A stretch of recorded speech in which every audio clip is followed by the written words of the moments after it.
അടപ്രഥമ പായസം കഴിക്കാൻ കൂടി. അപ്പം ഞാൻ ഓർത്തു ഇൻസ്റ്റൻ്റൊക്കെ കിട്ടുമേ, പക്ഷേ എന്നാലും ചിലപ്പോൾ അതിനകത്തുണ്ടല്ലോ കുറച്ച് പായസത്തിൻ്റെ എന്താ പറയുക കുറച്ച് മധുരം കൂടിപ്പോകും. അപ്പോൾ എൻ്റെ കൈ കൊണ്ട് തന്നെ ഞാനങ്ങ് ഉണ്ടാക്കാമെന്ന് വിചാരിച്ചു. ഓണമൊക്കെ അടുത്ത ടേസ്റ്റോട് കഴിക്കാമല്ലോ. നമുക്ക് നോക്കാം എങ്ങനെ അടപ്രഥമ പായസം ഉണ്ടാക്കുന്നത് കേട്ടോ. പോയാലോ വീഡിയോയിലോട്ട്. അപ്പം ആദ്യമേ ഒരു പാൻ വെക്കുക.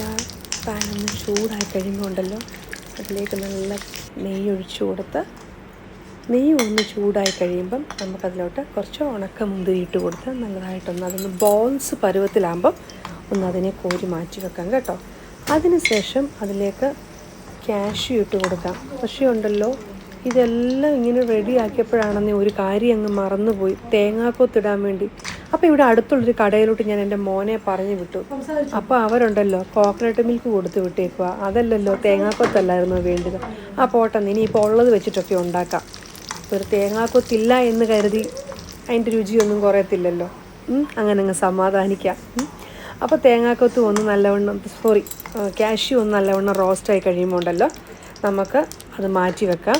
അതിനുശേഷം നമ്മൾ ഈ പായസം ഉണ്ടാക്കുന്ന ഈ ഒരു ചട്ടിയിലേക്ക് ഈ അട ഞാൻ ഓൾറെഡി നല്ലവണ്ണം വേവിച്ച് തണുപ്പാറി ഇങ്ങനെ മാറ്റി വെച്ചിരിക്കുക കേട്ടോ.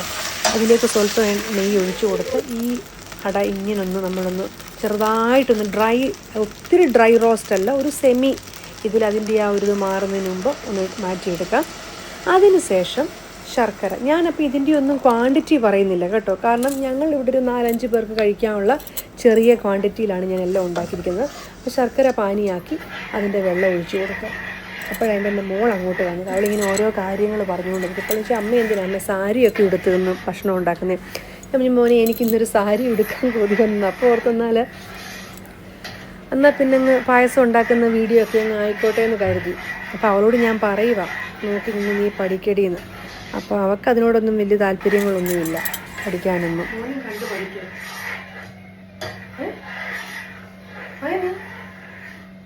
തിന്നണം എന്തൊക്കെ നമ്മൾ കൂടി ചെയ്യണം, ചുമ്മാതെ പറ്റത്തില്ല. Why should I learn this? Why should I learn this? You like to eat Adapradhaman payasam, right? No, so you I like that white payasam. Semia not semia payasam. പടമൊക്കെ ഇട്ട ഹിന്ദു കൾച്ചറിലൊക്കെ നല്ല കല്യാണത്തിന് കിട്ടുന്ന പായസമാണ് സത്യം.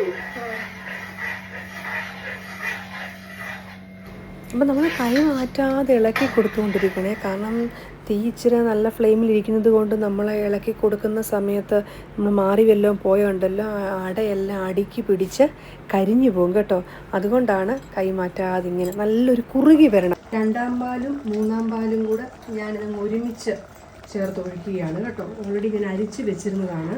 അപ്പോൾ ഇതൊന്ന് നേരത്തെ ഇങ്ങനെ പാലൊക്കെ എടുത്ത് വെച്ചേക്കും നമുക്കൊരു എളുപ്പമുണ്ട്. ഞാനുണ്ടല്ലോ 2ാം പാൽ എടുത്തിട്ട് ആ 2ാം പാലൊന്ന് ഒഴിച്ചു കൊടുത്ത് നല്ലവണ്ണം ഇതിനെ ഒന്ന് ഇളക്കി കൊടുക്കുക കേട്ടോ. ഞാൻ ഇച്ചിരി സമയം എടുത്തു ഞാൻ ഇളകിയൊക്കെ വരാൻ വേണ്ടിയിട്ട്.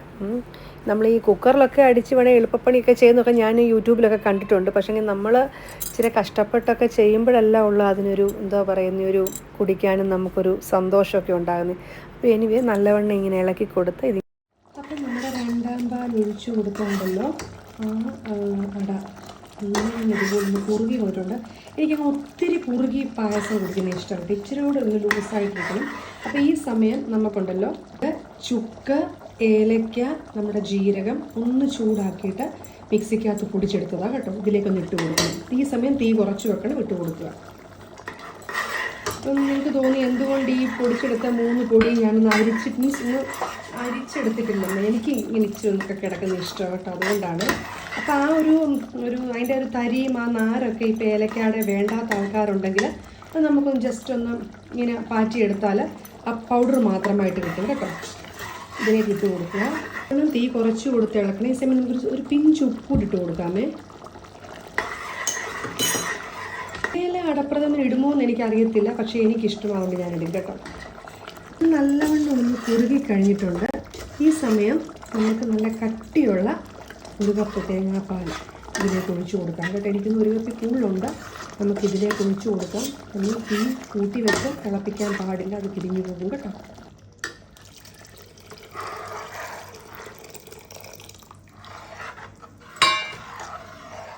ഒന്ന് ചെറുതായിട്ട് ഇളക്കി കൊടുക്കുക. ഒത്തിരി തിള വരാൻ നിൽക്കല്ല, ഒരൊറ്റ തിള കേട്ടോ. തീയിൽ നമുക്ക് പതുക്കെ ഒന്ന് ഇളക്കി കൊടുക്കാം കേട്ടോ.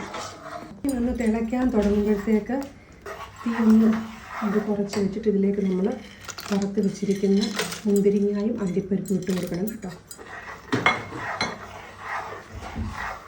ഇനിയുണ്ടല്ലോ നല്ലൊരു വലിയ ടേബിൾ സ്പൂൺ നെയ്യ് അങ്ങോട്ട് ഒഴിച്ചു കൊടുക്കണം. ഒഴിച്ചു കൊടുത്ത് അപ്പോൾ ഈ നെയ്യ് ഒഴിക്കുന്നതിനകത്തൊന്നും നമ്മൾ വിഷമമൊന്നും വിചാരിക്കില്ല കേട്ടോ. കാരണം നല്ല പശുവിൻ പാലിൻ്റെ നെയ്യൊക്കെ അങ്ങോട്ട് ഒഴിച്ചു കൊടുക്കുമ്പോൾ ഒരു പ്രത്യേക ടേസ്റ്റ് ആയിരിക്കും. അപ്പം നമ്മുടെ പായസം എല്ലാം റെഡി ആയി കഴിഞ്ഞു. അപ്പോഴാണ് ഞാൻ ഓർത്തത്, കഴിഞ്ഞ ദിവസം ഫാത്തിമായി പോയപ്പോൾ എനിക്ക് കുറച്ച് വാഴയില കിട്ടിയതായിരുന്നു. അപ്പം നമ്മൾ ഒന്ന് ടേബിളിലൊക്കെ കൊണ്ടുവന്ന് വെച്ചിട്ട് വാഴയിലക്കകത്തോട്ട് ഇത് സെർവ് ചെയ്യണം. അപ്പം ഞാൻ വിജിക്ക് വേണ്ടി എടുത്തതാണ് ഈ ഒരു പ്ലേറ്റ്. പക്ഷേ ഇതിൽ വിജിക്ക് അന്നേരം ഞാനത് എല്ലാവർക്കും ഞാൻ വാഴയില തന്നെ എടുത്തപ്പോൾ മറ്റുള്ളവരൊക്കെ പറഞ്ഞു ചേച്ചി വേണ്ട ചേച്ചി ഇതുപോലെ ഞങ്ങളുടെ മോൻ കാണിക്കല്ലേ എന്ന് പറഞ്ഞു.